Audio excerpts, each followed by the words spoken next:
Consider this my halo, because I'm just a fun-loving, innocent person. I'm here to give you advice on a Karen, how to handle one, because I did not really expect to ever be confronted and assaulted by a Karen, but I was in a grocery store. So I actually thought the mask thing had gone away. I mean, so many people I know are just fed up and we're not doing it. And they get dirty. So it surprises me whenever I walk and I see a person not wearing a mask outside.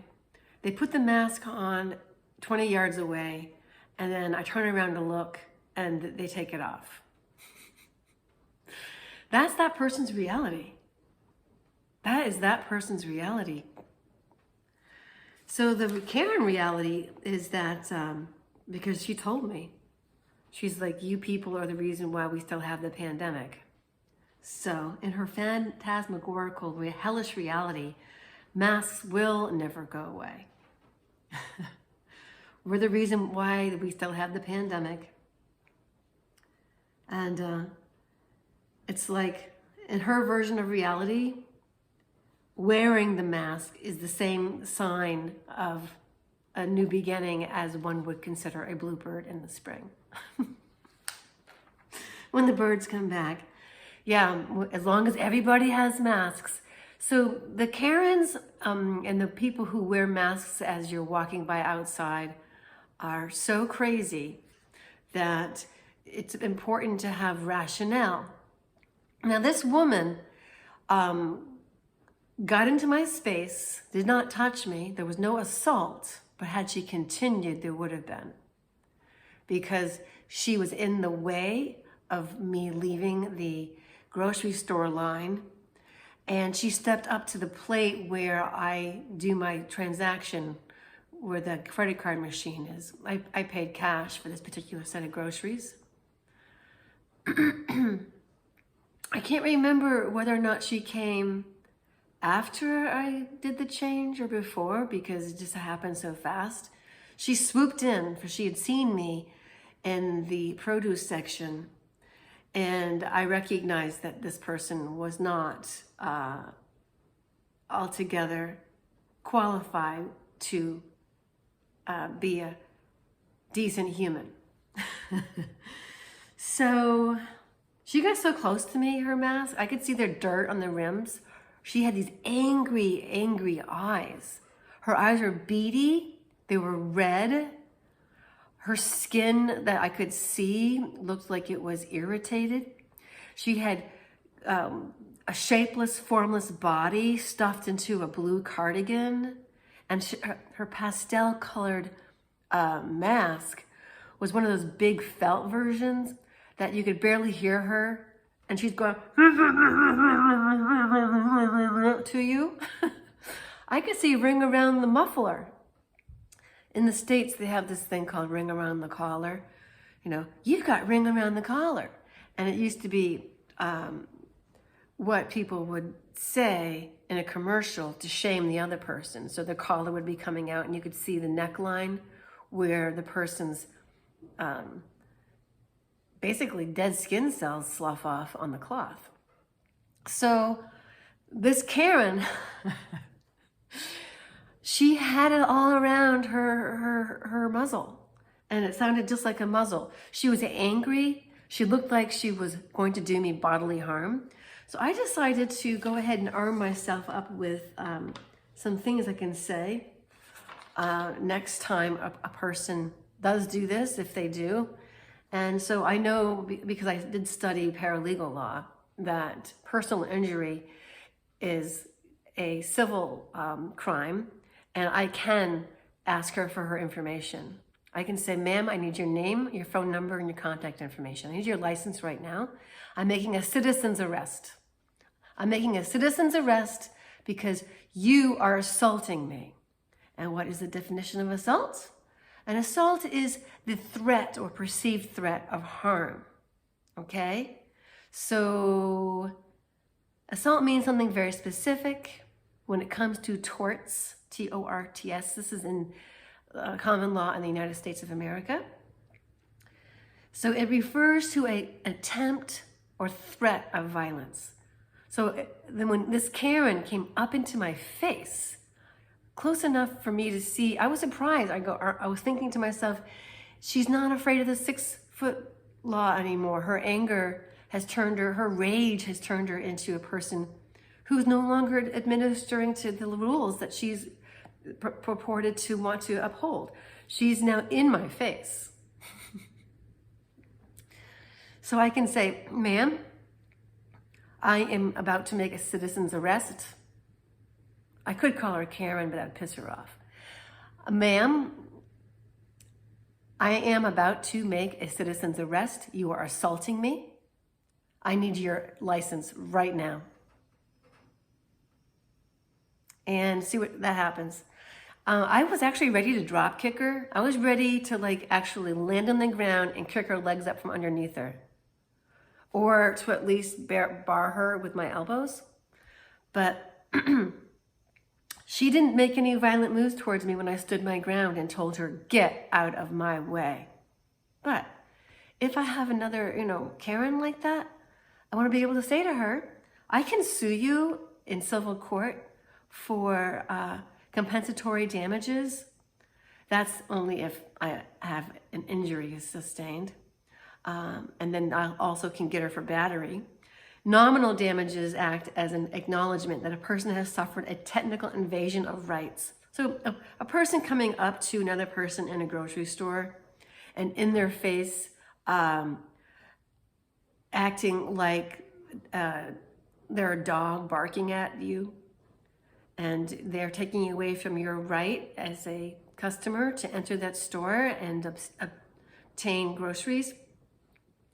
It's a nominal damage. Basically, I can say I suffered duress, and I can say whatever I want to say. But basically, there is a law in civil court, in tort law, that a person cannot threaten you with a fear for bodily harm, which is what she was doing to me.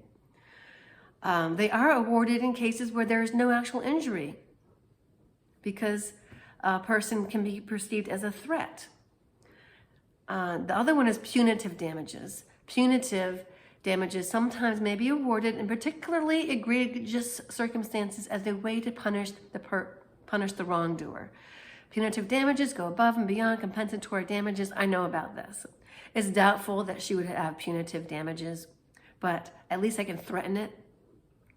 So next time at Karen, I am about to make a civil arrest. This is an assault. You are breaking the law.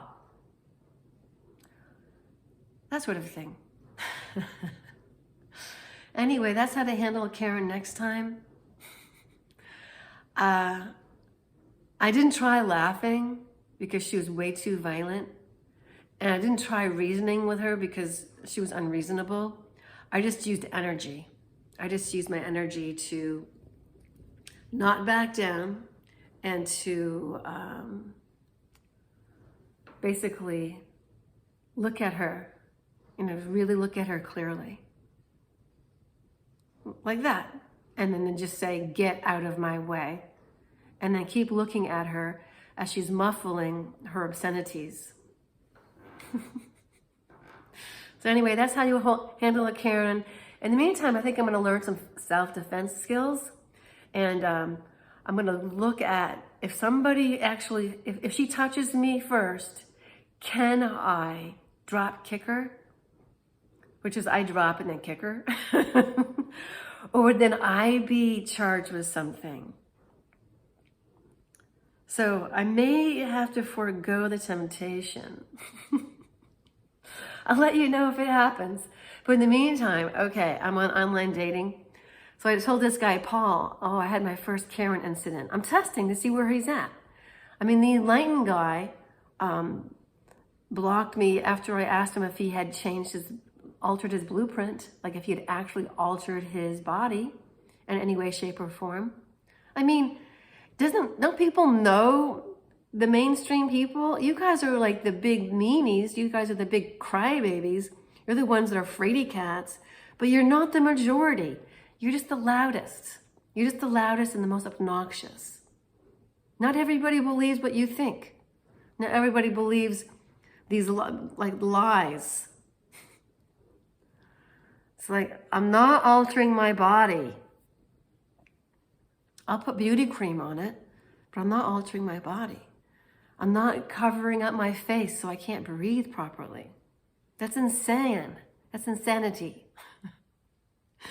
So yes, I will resist the temptation to drop kick the next Karen, should I have one.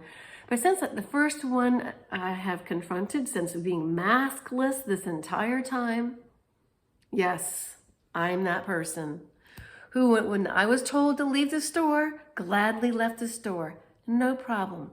If the store says I have to leave, fine. Because there are plenty of other places that will actually take my money. So I'm not worried here in the States about not being able to feed myself. I'm not worried. And I also no longer am worried about these Karen types, because I can say, you're under arrest for assault. I am making a citizen's arrest. Cease and desist, or I shall have to report you to the authorities. Does that sound convincing? So I told this guy, Paul, that I met a Karen because I was barefaced, because I was doing one-liner punchlines, because he seems like a type of guy that's been on there for a while. And I might not even like him. I mean, he might be the exact thing I don't want to attract, because he's putting the minimal of effort in. And I'm going, okay, this is either a good sign or a bad sign. And he's a little bit on the older end for me. He's the same age as my brother. So that's a down, that's a little bit of a negative. But in his case, I would think it would be something of a positive if he's tried to date women younger. Because when you're in your 60s, ladies aren't as interested in you as if you're a hot 58-year-old. Okay? That's just the way it is. There's something that happens when people turn 60. There's something that happens to women when they go through menopause. They lose their estrogen. I mean, I am 58. I am going to be 59 in January. I'm a water tiger. We're going to talk about the year of the tiger, because this is exciting times. We just got through the rat trickery in 2020. We just got through the ox, which is basically be pretty strong here, because the ox is the symbol of and the rune of strength. You got to exercise your strength. So I've gone through all of 20 and all of 2021 without any confrontations, but for one, and it was minor. I mean, this woman got in my face. She made my heart go pitter-pat. It's December of 2021, and in March it's going to be 2 years, and this craziness is still going on. I tell you, it's malarkey. I'm not participating. I'm fed up and I'm done with it. I'm getting done with my life. I'm enjoying myself. And I'm going to just help people out. Help you out with that Karen confrontation. Because you're the one, if you're in the States, who has the upper hand. She is breaking the law. And just as long as you don't flip out and drop kick her, or like punch her or touch her, which she can actually then sue you for battery, resist the temptation. They're lunatics. They will reveal themselves. And besides, they already have arrested development.